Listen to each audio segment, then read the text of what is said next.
Yes ఒక్కసారి కోటేశ్వరరావు గారితో మాట్లాడిన తర్వాత వనందర్ రెడ్డి గారితో కూడా మాట్లాడదాం.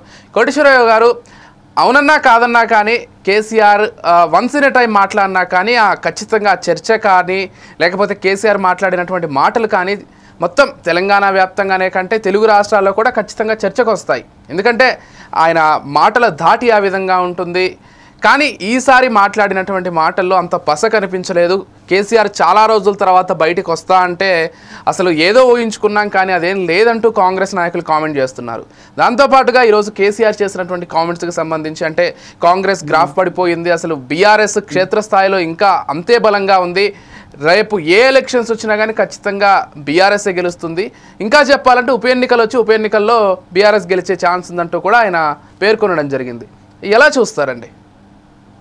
కేసీఆర్ పునరాగమనం లేదా జూలు విధించడం గురించి లేదా మరొక విశ్లేషణతోటి బీఆర్ఎస్ నాయకులు శ్రేణులే జనంలో ఒక పెద్ద హైప్ ని పెంచారు అనేది నా అభిప్రాయం. ఫిబ్రవరి 19వ తారీఖున ఆయన సమరశంఖం పూరించబోతున్నారు అనేటువంటిది కూడా చాలా రోజుల నుంచి బీఆర్ఎస్ ప్రతినిధులు చెప్తున్నటువంటి మాట. ఆ మేరకు ఇవాళ జరిగినటువంటి సమావేశంలో సమరశంఖం పూరించారా లేకపోతే కీచు గొంతుతో అరిచారా అన్నది జనానికి ఎవరికి వాళ్ళు నిర్ణయించుకోవచ్చు అనేది నా అభిప్రాయం. అంత సమరశంఖం ఏమీ వినిపించలేదు అనేది మాత్రం నేను స్పష్టంగా చెప్పదలుచుకున్నాను. ఎందుకు అంటే కొద్ది రోజుల క్రితం నేను కొడితే మామూలుగా ఉండదు అనేటువంటి డైలాగ్స్ తోటి నేను లేస్తే మనిషిని కాదు అన్న పద్ధతుల్లో ఆయన మాట్లాడారు.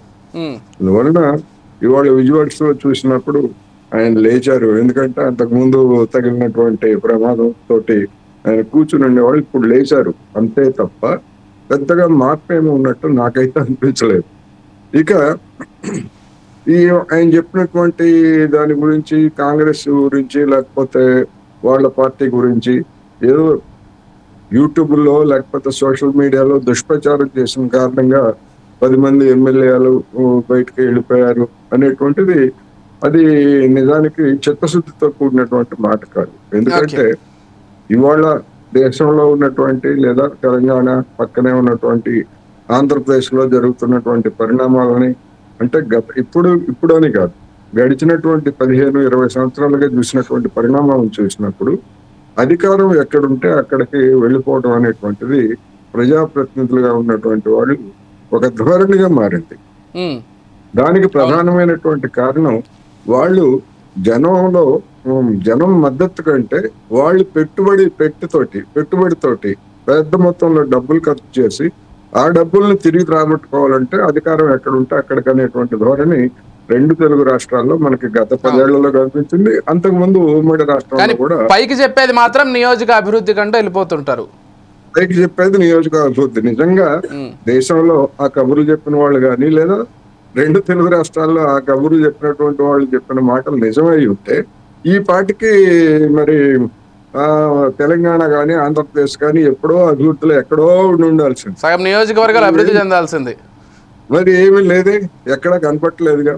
ఇప్పటికీ మళ్ళా అదే నాయకులు అక్కడ అది లేదు, ఇక్కడ ఇది లేదు, అక్కడ రోడ్ లేదు, ఇక్కడ నీళ్లు లేవు, ఇవే కదా మళ్ళా కబుర్లు చెప్తా ఉన్నాయి. అందుకని అదొక టాక్టిక్స్ తప్ప మరొకటి కాదు. ఇంకోటి ఆయన వచ్చిన తర్వాత ఇప్పుడు ఒక ఉపన్యాసం చేశారు. ఏమి దిశానిర్దేశం చేశారు కొత్తగా అనేది పాయింట్. నాకైతే అటువంటి దిశానిర్దేశం చేసిందేమీ లేదు. ఇప్పటి వరకు కేటీఆర్ లేదా హరీష్ రావు బావబామర్దులు లేకపోతే కృష్ణార్జునులు ఏదన్నా వర్ణించవచ్చు జనాలు. వాళ్ళు చెప్పినటువంటి దానికి మించి అదనంగా కేసీఆర్ గారు మాట్లాడింది కానీ ఏమి లేదు. అంటే కోటేశ్వరరావు గారు ఇక్కడ ఒక విషయం, రాష్ట్ర ప్రజలకు ఏం చెప్పదలుచుకున్నారో పక్కన పెడితే పార్టీ శ్రేణుల్లో ఉత్సాహం తెప్పించగలిగారా లేదా అనేది కూడా పాయింట్. ఎందుకంటే అవునన్నా కాదన్నా బీఆర్ఎస్ శ్రేణులు బీఆర్ఎస్ కార్యకర్తలు కొంత నైరాశ్యంలో ఉన్నటువంటి మాట ఖచ్చితంగా వాస్తవం. ఎందుకంటే మొన్నటి పార్లమెంట్ ఎలక్షన్స్లో ఒక్క సీటు కూడా తెలంగాణలో రాలేదు, సగం బీజేపీ అదేవిధంగా కాంగ్రెస్ పంచుకున్నటువంటి పరిస్థితి. ఈ నేపథ్యంలో కేసీఆర్ లాంటి ఒక నాయకుడు లీడర్ మళ్ళీ బయటకు వచ్చి మాట్లాడి పార్టీ శ్రేణులకు ఏదైనా చెప్తే మళ్ళీ ఒక ఊపు వస్తుందనేటువంటి ఉద్దేశంలో పార్టీ ఉండుండొచ్చు. సో దాని వరకైనా కానీ సక్సెస్ అయ్యారంటే ఏం చెప్తారు? అసెంబ్లీ ఎన్నికల్లో ఆ తర్వాత జరిగినటువంటి పార్లమెంట్ ఎన్నికల్లో మరీ ఘోరంగా ఓడిపోవడం, డిపాజిట్లు కోల్పోవడం, ఒక్క ప్రాతినిధ్యం కూడా లేకపోవడం అనేటువంటిది బీఆర్ఎస్ శ్రేణుల్ని తీవ్రంగా కుంగదీసినమాట వాస్తవం. ఆ కుంగదీయటంతో పాటు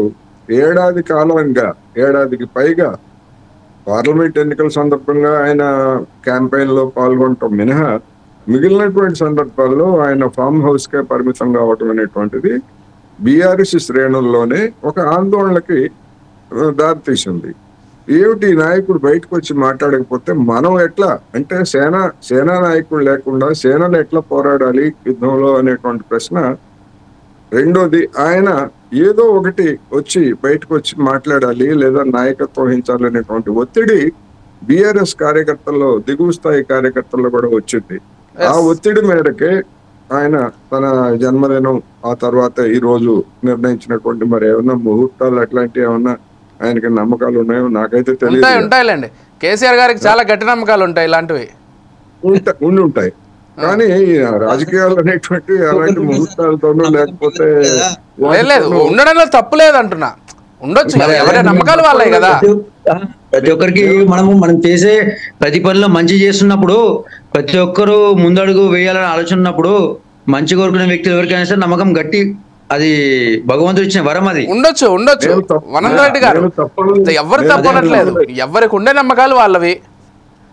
రైట్ సరే కోటేశ్వరరావు గారు, సరే ఒక్క నిమిషం ముగిస్తాను. నేను తప్పని చెప్పలేదు. ఈ తేదీని ఎందుకు ఎంచుకున్నారు అంటే బహుశా అలాంటి నమ్మకాలు ఉన్నాయేమో అనేటువంటిది నేను అన్నాను తప్ప అది తప్ప ఒప్ప అనేటువంటిది నేను చెప్పదలుచుకోలేదు. అది ఎవరిష్టం వాళ్ళే, ఎందుకంటే నమ్మకాలు వాళ్ళే.